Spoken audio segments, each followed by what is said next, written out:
Yo, what's going on, guys? Crispy Flakes here. Welcome to Extra Crispy. For today's video, man, we got a video by Swish Out titled, "These stars may have ruined the NBA's future." So I'm really curious what he means by, like, ruined, like, his definition of that. Just because, like, while the NBA, you know, obviously, like, super teams and stuff like that, and players leaving and requesting trades and everything, I don't know if that's something that's, like, totally new to the NBA, because I know, like, super teams, like, trade requests and players sitting out, like, that's always been a thing to some extent, so I'm wondering if it, like, goes beyond that. Before we get going on this video, just ask you guys, man, hit that subscribe button, guys. I'm trying to get back to the days where I would gain 300, 400 brand new subscribers every single day, and your guys' love and support, man, every single day really helps me get there, so thank you all so much for that. Let's get going, man. Link to Swish Out channels in the description below, by the way. Let me tell you Voice why crack. I'm pissed off. Let's hear it, Dr. Shaq. J. Like, it's many people before Dr. J. Dr. J paved the way for Magic. Yeah. Magic paved the way for Mike. Okay. They wasn't making no money. Mike paved the way for me to get all that bread I was getting. I paved the way for Garnett. You know what I'm saying? Garnett paved the way for Steph to get his 250, and what's going to get 250? Ben Simmons messing the money up. Because first of all, they already think we're spoiled. They already think we don't deserve it. They already think we're this. They already think we're that. You're making $40 million, and the only reason why you're not playing is because your coach called you out. You're making us look bad. What's going to happen in the next collective bargaining agreement, they're going to start to shorten their money. It's going to be all your fault. The money goes up every 2-3 years. That money ain't going down. Once you start paying that money and you take it away, that's gonna lead to just the players ain't gonna play anymore. Like that's just not how it's gonna be. And for one, like, all these owners, I mean, they're billionaires. Like, these NBA players, they're millionaires. These are billionaires, man. Like, look at the difference between $1 billion and $1 million. It's a lot of damn money, man. It's a lot of damn money. So, yeah, I don't think the money's going anywhere. Something I learned in my 24 years of life is that everything typically has its pros and its cons. Even things that's quote unquote good for you, they ultimately turn bad when mismanaged or when used in excess. Like my chicken nugget addiction. Everybody always says, drink water, drink more water. Your body is made up of mostly water. Get your water and all that, which I'm an advocate of, obviously. But they don't tell you about the There's fact that water in this cup, guys. This It's water, man, okay? It's water, okay? I'm not drinking pop, man. Soda, Coke, whatever you want to call it, man. It's pop. It's pop! What do you guys call Sprite?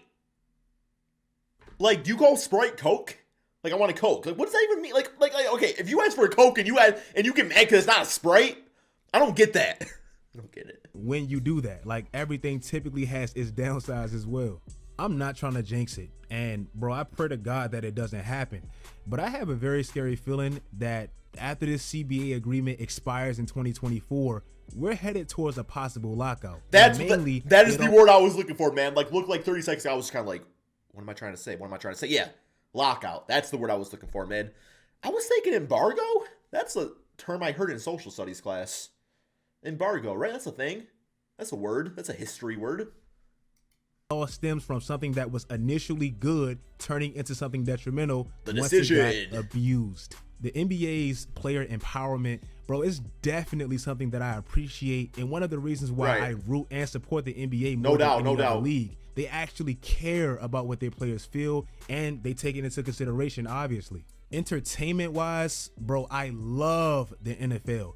But structurally, I just can't stand how much power the owners have over the brand, and most definitely the players, aka the product. I hate referring to them as that, but that's what they are, bro. They're the ones generating the capital, not no damn owners. The NBA, pretty much over the last decade, they've done an amazing job at balancing that power between the players and the owners, and now players, they have more say-so than ever. But now it's been abused, and it's quite literally hurting the brand. Now, I hate to be that guy. Like, trust me. No, I think it's worth calling out. Choice. I love the free agency. It's made the NBA's brand expand to a whole new dimension. And that's the thing right there. The freedom of choice. And switching your team in free agency, that's fine. I know we don't always like the super teams that develop, but I do think there's an obligation once you sign a contract. Like, that's right there. I mean, it's so, especially too when it comes to the NBA, because I I don't know, maybe this is like just the way like I think about it, but like the NFL, you know, for one, there's more players on the field, but also you don't always like see their face, so you don't always get like that humane connection that like maybe you do with an NBA players, like because there's only like 5 players on the court. It's just like the way like I like see them and stuff. I don't know, it's like different. Yeah, I don't really know if I'm like explaining that good enough or not, but like I don't know, man. It's there's definitely a fine line there, but there's also differences too. And it's like I think that's why I don't like hockey either, man. Because like hockey, like football, I'm cool to an extent. Like I don't mind it, but like hockey, I get bored, bro. Just because like it's all these big pads and stuff. Like you don't see the player you're rooting for. You just see the pads and the jersey number. That might sound ridiculous. I don't know, man. It's no longer just a play on the court. Now the free agency and all the drama around the NBA is a whole nother season. I love it. But this is a perfect example of you give somebody an inch and they take a whole damn football field. Players, more than ever, they're doing whatever the hell they want whenever they want. If they don't want to be somewhere, they're just getting the hell up out of there. And the owners, they have absolutely no leverage. There's nothing they can do about it right now. At first, I didn't think this was hurting the NBA at all. Like, I didn't think it was hurting the brand. I didn't really think about it that deep. In fact, 3 years ago, I pretty much made a video endorsing it. New age trading in the NBA. His way out, became a rental for Toronto and won a championship. So I didn't really think it was a problem. But now with this new Ben Simmons situation, it's taking a whole new turn. When Ben Simmons, a top 25 talent, a top 50 player in this league, and a top 10 earner, right, when he pretty much sticks his middle finger up at the league and his organization and completely sits out while he's perfectly healthy and uses the mental health movement as a shield to pretty much protect what he's doing, bro, it's a problem. Like that, this is a problem now. Yeah, that. Okay, I don't want to speak on Ben Simmons' mental health issues if he really is having them, because I don't know Ben Simmons personally, but like if he really is using that, and that's not even a thing that's wrong with him, I think that just makes Ben Simmons a garbage person. That's taking light of a very serious situation in the world. So I really hope Ben Simmons is better than that, but I don't know. I don't know if he is or not.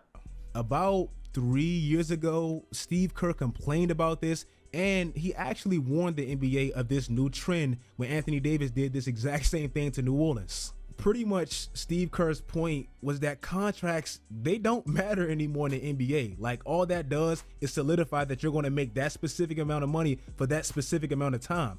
The Anthony Davis situation, I understood it. He gave that organization 7 years of his career, and at the point that he was at in his career, he felt like he wanted to compete for a championship. I completely understand that. Yep.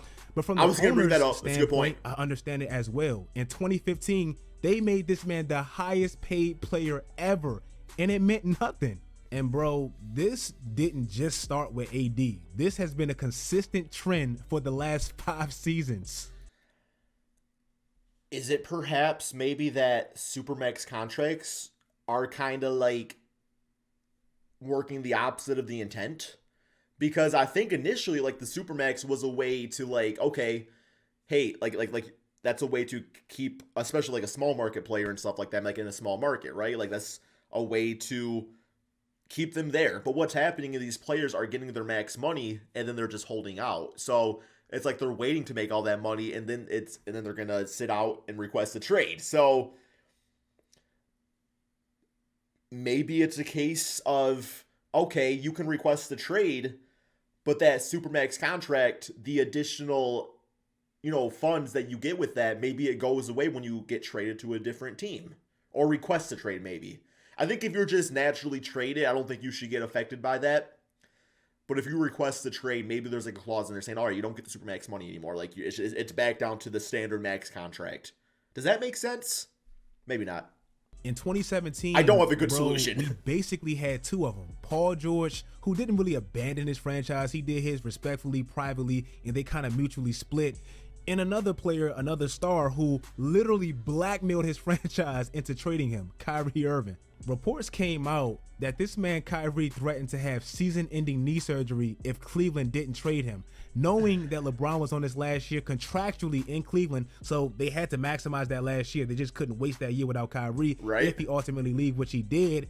And Cleveland had no leverage. They had to get rid of Kyrie because he said so. That's the type of stuff that I promise you, owners, they're not going to be too fond of. Good point. To be fair to Kyrie and to add some context, I hate when people purposefully misrepresent the situation to make their point. So to be fair to Kyrie Irving, he did sign that extension with Cleveland July 10th of 2014, and LeBron came July 12th of 2014. So he may not have known that LeBron was going to be the guy when he signed. He probably thought he was going to be the guy. But he still had that's crazy. 1 day apart. Contract. Like that's kind of wild to blackmail them and get your way out of town like that. 2018, we had the Kawhi situation, which I'm going to just bypass because I can't really say if somebody was hurt or not. He feels like he was misdiagnosed by San Antonio. San Antonio feels like they cleared him. He could play. I'm going to just leave that one alone. There's some behind-the-scenes stuff. He won a championship in his next location, so I'm going to give him a little pass. Then in 2019, like I said, we had AD. And then in 2020, again, to me, it hit a whole new low. I'm not going to lie. At first, I was annoyed by him.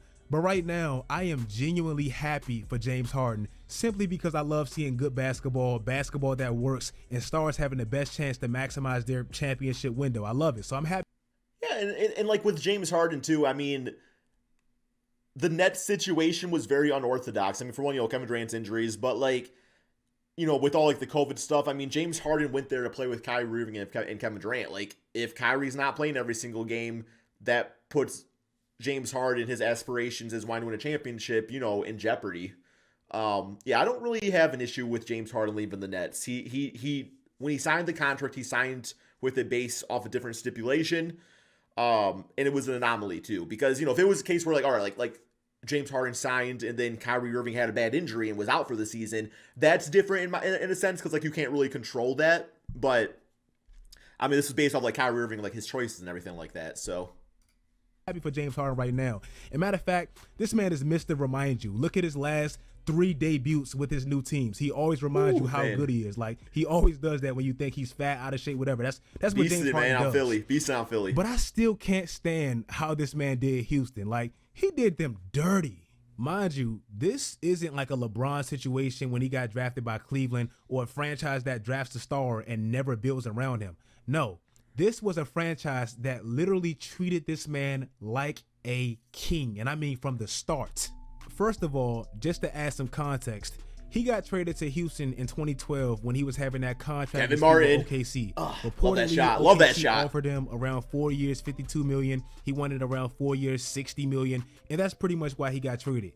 Houston said, F all that. We're going to go all in on a 6-man that wasn't what he is right now, and we're going to offer him $20 more million than he even asked OKC for. They gave him 5 years, $80 million. Sounds like chump change compared to what the NBA stars are getting right now, but crazy. At that time, 10 years ago, that was a lot of money. Then, basketball-wise, they gave this man literally any and every single thing he could ask for. Like, you want a star? They gave him Dwight Howard. And no, Dwight Howard wasn't just this washed-up player once he got to Houston. He had made 7 straight All-Star games upon his arrival to Houston, and he even made an All-Star game once he got to Houston. You're tired of this outdated-ass Kevin McHale. Okay, we're going to give you the most innovative coach in the league at the time, Mike D'Antoni. You want another All-Star? We're going to give you Chris Paul. You want your old boy back from LA? We're going to get you Russell Westbrook. They gave him everything he wanted. Right. Money. It's not like he was underpaid. They was willing to give him anything he wanted. They was willing to give him like $50 million a year just because he wanted so. Even when he was actively doing them wrong, they were still bending at his every request. Reportedly, he didn't want to play with Russell Westbrook. He wanted to play with John Wall. They traded Russell Westbrook for John Wall, and they're still paying for it right now. They can't even play John Wall, and he's one of the most expensive contracts. They gave him everything he wanted, and in the end, he stuck his middle finger up at him. Missing mandatory practices while you out with Lil Baby in Las Vegas in the middle of a pandemic while you're supposed to be at practice, coming to camp out of shape, starting fights with people. Yeah. I was trying to think of ways to like defend James Harden, but like that was pretty sketchy because like I think it's one thing to like want to be traded. I think that's okay. I mean, he put some good time with the Houston Rockets and it wasn't working. So I get that sense of it, but like killing his own trade value, which in a sneaky way I get it, because if you know you're getting traded to another team, you don't want that team to get gutted out to bring you on that team, because that's not good for your new team you're going to. So it is kind of sketchy, but also at the same time, I get it. It doesn't make it right though. It does not make it right.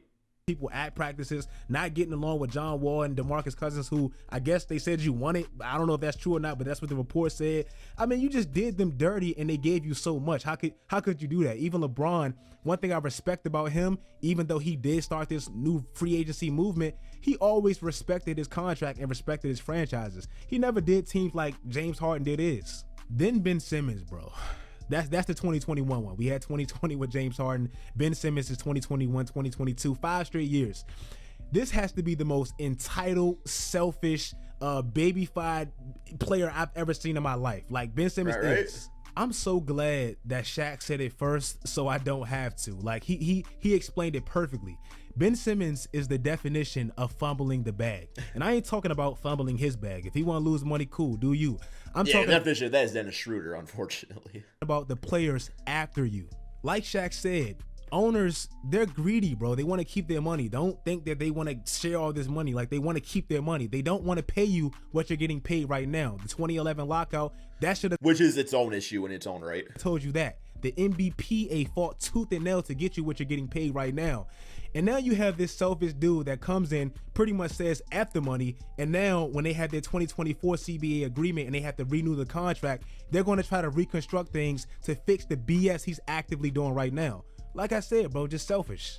I agree with everything Joel Embiid said at the beginning of the season. Philly, they did everything roster-wise to accommodate your flaws. Like, they made moves, they got JJ Redick, they did everything they possibly could to get you in the best situation to win. Even publicly, they defended you more than I've ever seen a player get defended in my life. Doc Rivers pretty much was your lawyer last year, trying to explain why he plays you down late games down the stretch when you're clearly a liability. Then, not only do they defend you to a... So, I want your guys' opinion on this real quick here. How much of Ben Simmons' issues do you think is because of the fans? Because it sounds like the players and the coaches, you know, they were doing the right thing, but I also know just how damn vicious NBA fans were being towards Ben Simmons and his shortcomings, which in a way is just part of sports. It's kind of like what you sign up for. But I also understand too that that type of heavy level criticism is something that you and I will never understand. Like, it's just, I don't know. Like, I ain't trying to really defend Ben Simmons, but I know he was getting a lot of hate from a lot of directions, where it's to the point where he's just like, I don't want to like give myself to this franchise that doesn't support me anymore. But at the same time, you know, when you're getting paid when you're under contract, you almost have like an obligation to do too. But and when you have your salary, that doesn't make working in a toxic work environment any better. For fault, they put their money where their mouths are, and they pay you to the status that they talk about you in. They talk about you like you such a big stuff, and they paid you like that. A max 5-year, $170 million contract for a player that can't and won't even shoot. And finally, when the problem that you won't address for some reason, you won't even attempt to shoot outside of the paint, when the problem finally backfires on everybody and everybody is stuck having to address your flaw, you get mad because they're emotional and they say some things that's probably taken out of context, and now you quit and you can't play. I can't get with that, bro. That's just weak. Refusing to play for a team that you're contractually obligated to for the next 4 years. You got 4 years left on your deal with good money, handsome ass money. It is weak. I guess that's just how some people are, though. But I don't know. I definitely agree with what Switch Out is saying. I definitely agree with what he is saying. I just think that, you know, not everybody's like built in a certain way, and it is weak. And maybe we can't handle that. Maybe that's a part of like the NBA. Like that should be like emphasized like in a contract. Like, okay, like, you know, how do you deal with like criticism and stuff? I don't know. To get paid, and you just don't want to play because they want you to shoot, and they said it publicly finally. That's wild, bro. And like I said, that's going to be addressed. If you guys like this video, make sure. Now, very good video. I think he brought up a lot of good points. I love videos like this just because like it is fun to just kind of like give my opinion and stuff on it too. I don't know if you guys agree or disagree with me, but that's kind of how I think about it in the moment. So thank you all so much for watching. Peace out, my friends.